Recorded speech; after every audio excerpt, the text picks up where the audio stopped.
Hello everyone, welcome back to this channel. तो इस video में हम बात करने वाले हैं क्या अगर आपकी डिलीवरी 37 वीक से पहले हो गई है तो क्या प्री टर्म बेबीज़ में या जो जिनकी जल्दी डिलीवरी होती है उन बेबीज़ में जॉन्डिस होने का रिस्क ज़्यादा होता है। क्योंकि जब भी हम सिजेरियन प्लान करते हैं तो बहुत बार होता है कि डॉक्टर सजेस्ट करते हैं कि 36 या 37 वीक्स के आसपास डिलीवरी हो जानी चाहिए। अब सबसे पहले बात करते हैं कि जॉन्डिस होता कैसे है, यानी कि जैसे हम पीलिया कहते हैं आम भाषा में। ये जो हमारी बॉडी में रेड ब्लड सेल्स होते हैं वो जब टूटते हैं तो बिलीरुबिन बनता है। अब लीवर का ये काम होता है कि इसको प्रोसेस करके फंक्शन करके इंटेस्टाइन में भेज देता है, जिसके थ्रू वो बाहर वेस्ट मटेरियल की तरह बाहर आ जाते हैं। अब ये होता है कि इतने छोटे बच्चों में, न्यू बॉर्न बेबीज़ में पीलिया क्यों हो गया है, क्या रीज़न हो सकता है। तो जो छोटे बच्चे होते हैं तो उनका होता है कि लीवर इतना मैच्योर नहीं है अभी, ना ही उनकी इंटेस्टाइन इतनी अभी मैच्योर है, कितने अच्छे से फंक्शन कर रही है। और दूसरा ये होता है कि जो रेड ब्लड सेल हैं उनकी बॉडी में ज़्यादा बनते हैं, ज़्यादा टूटते हैं एज़ कम्पेयर टू अडल्ट। जितने हमारी बॉडी में बनते हैं न्यू बॉर्न बेबीज़ की बॉडी में उतने ज़्यादा बनते हैं, उससे ज़्यादा बनते हैं और जल्दी जल्दी टूटते हैं। तो अभी उनका लीवर इतना मैच्योर नहीं है तो वो उसको प्रोसेस नहीं कर पा रहा है, तो क्या हो रहा है, बिलीरुबिन जो है उनकी बॉडी में स्टोर होता जा रहा है। तो पीलिया आता है बच्चों में तीसरे दिन से लेके, यानी कि बर्थ के बाद 3rd डे से लेके 10th डे के बीच में डेवलप हो जाता है। तो बहुत बार ये भी होता है कि बच्चे में अगर पीलिया होता भी है तो इतना कभी नोटिस नहीं होता है, क्योंकि जैसे ही बर्थ के बाद जो नॉर्मल बेबीज़ होते हैं, जो फुल टर्म बेबीज़ होते हैं, बर्थ के बाद जैसे जैसे उनका लीवर आने वाले कुछ दिनों में मैच्योर होने लगता है, वैसे ही बिलीरुबिन जो है उनकी बॉडी से वो क्लियर आउट होने लग जाता है। अब ये भी ज़रूरी नहीं है कि हर बच्चे को जॉन्डिस होगा ही होगा अगर 36 या 37 वीक्स के अराउंड डिलीवरी हो रही है। तो ये किन बच्चों में ज़्यादा होता है, जिनका एक तो हमने बात की जो प्रीटर्म बर्थ है, सेकेंड जिनका बर्थ वेट कम रहता है बच्चे का 2 kg के अराउंड, 2 से कम रहता है, तब बच्चों के ज़्यादा चांसेस होते हैं। या मदर का और बच्चे का ब्लड ग्रुप सेम नहीं है, तब बच्चों में जॉन्डिस होने के चांसेस ज़्यादा होते हैं। और तब क्या होता है कि जो मदर की मिल्क से जो एंटीबॉडीज़ जाती हैं, अगर ब्लड ग्रुप सेम नहीं है तो वो बेबी के अंदर जो रेड ब्लड सेल है उनको फटाफट से तोड़ती हैं। तो इसलिए बिलीरुबिन बहुत ज़्यादा क्वांटिटी में उनके अंदर बनने लगता है और स्टोर होने लगता है, क्योंकि उस टाइम पे बच्चे का लीवर भी इतना मैच्योर नहीं है कि उसको जल्दी से जल्दी क्लियर आउट कर सके। तो उसका सोल्यूशन एक यही है कि बच्चे को ज़्यादा से ज़्यादा ब्रेस्ट फीड करवाओ, कि बच्चा पॉटी करेगा तो वो क्लियर आउट होगा। और अगर मदर को प्रेगनेंसी में हाई बीपी, डिलीवरी के टाइम पे हाई बीपी, अगर ऐसी कुछ प्रॉब्लम रही है, तब भी जॉन्डिस होने के चांसेस बच्चे में ज़्यादा होते हैं।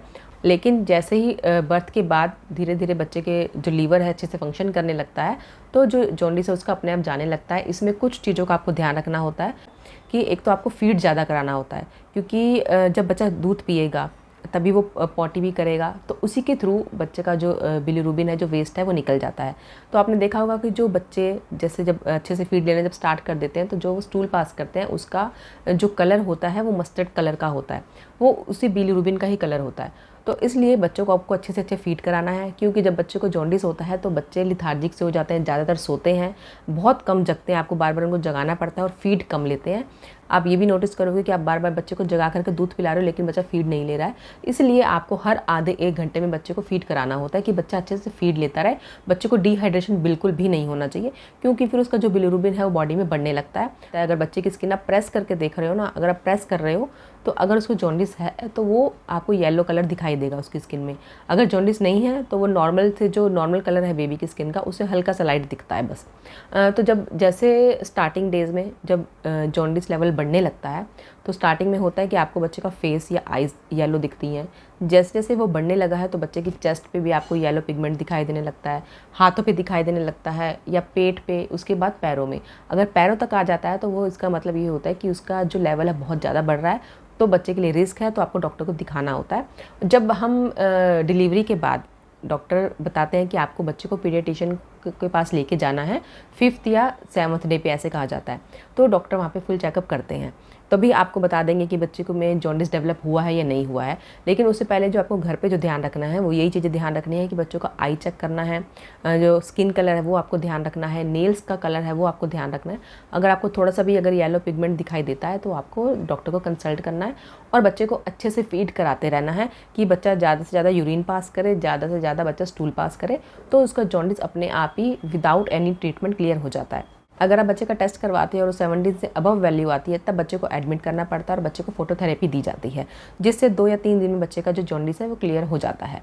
अगर 17 से या 15 से कम रहती है वैल्यू, तब डॉक्टर आपको एडमिट करने के लिए सजेस्ट नहीं करते हैं बेबी को, तब आपको घर पे ही बच्चे की केयर करनी होती है। इसके लिए कोई मेडिसिन नहीं होती है, इसके लिए ये है कि आपको बच्चे को धूप दिखानी होती है, आप या तो सीधी धूप में लेके बैठ सकते हो, अगर बहुत तेज़ धूप है तो आप घर पे ही अपने रूम में किसी विंडो के सामने, कि बच्चे को जहाँ से डायरेक्ट सनलाइट आ रही है विंडो से, धूप में बिठाना होता है। बच्चे को अच्छे से फीड कराना है। ये नहीं है कि बच्चा सो रहा है या फीड नहीं ले रहा है। आपको जितना अच्छे से आप फीड कराओगे, जितना बच्चा हाइड्रेट रहेगा, उतनी जल्दी उसका जॉन्डिस क्लियर होगा, बिलीरुबिन उसकी बॉडी से क्लियर होगा।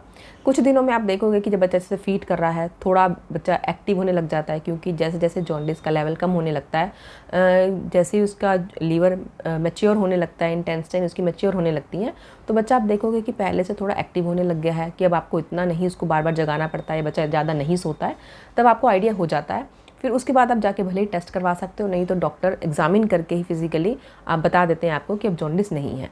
आप घर पे भी चेक कर सकते हो कि बच्चे की आप स्किन प्रेस करके देख रहे हो, आपको येलो पिगमेंट नहीं दिख रहा है, आइज़ में नहीं है, नेल्स में नहीं है, बच्चा पहले से ज़्यादा एक्टिव हो गया है, अच्छे से फीड ले रहा है, तब आप समझ जाओ कि बच्चे का जॉन्डिस अब क्लियर हो चुका है। तो अब ये ऐसा नहीं है कि बच्चे की अगर 37 वीक्स पे अगर आपको डॉक्टर ने बोला है कि आपका सिजेरियन है, इलेक्टिव सिजेरियन जिसे हम प्लान सिजेरियन कहते हैं, तब आपको डरना नहीं है कि हाँ ऐसा होगा तो बच्चे को जॉन्डिस होगा।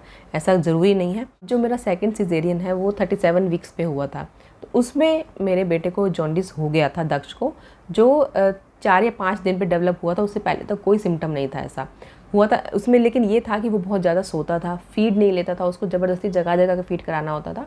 तो जब बाद में पता लगा कि उसको जॉन्डिस है, तब मैंने थोड़ा जब सर्च किया, तब ये सब सिम्टम्स मुझे पता लगे कि जॉन्डिस में बच्चे को ये सब सिम्टम्स होते हैं, कि बच्चे फीड नहीं लेते हैं, ज़्यादातर सोते रहते हैं, आप जगाओगे तब भी जगते नहीं हैं, तो उसके आप स्किन प्रेस करके देखते हो तो येलो पिगमेंट दिखता है। तो पता लग गया ना, तो उसके बाद ये था कि इसको जैसे मर्जी करके ज़्यादा से ज़्यादा फीड कराना है। तो हर आधे घंटे पे, हर 10 मिनट पे मैं ट्राई करती थी कि उसको फीड कराने का, कि वो ज़्यादा से ज़्यादा फीड ले। तो उस टाइम पे ये था कि रात में भी बार बार हर आधे घंटे पे जग के मैं उसको फीड करा रही हूँ, क्योंकि एज अ मदर आपको, एज अ पेरेंट आपको बहुत टेंशन हो जाती है कि वो छोटे से बच्चे को अगर कुछ हो जाता है तो। बट थैंक गॉड ऐसे कुछ ट्रीटमेंट अलग से उसका नहीं करवाना पड़ा है। ज़्यादा से ज़्यादा फीड करवाने से ही उसका जॉन्डिस अपने आप ही क्लियर आउट हो गया था, क्योंकि जो ब्रेस्ट मिल्क है उसमें एंटीबॉडीज़ होती हैं। जो स्टार्टिंग में जो मिल्क आता है, जिसे हम कहते हैं ना गाढ़ा दूध जो आता है, गाढ़ा पीला दूध जो आता है, उसमें एंटीबॉडीज़ बहुत होती हैं। तो वो बच्चे को आपको फीड कराना ज़रूरी है।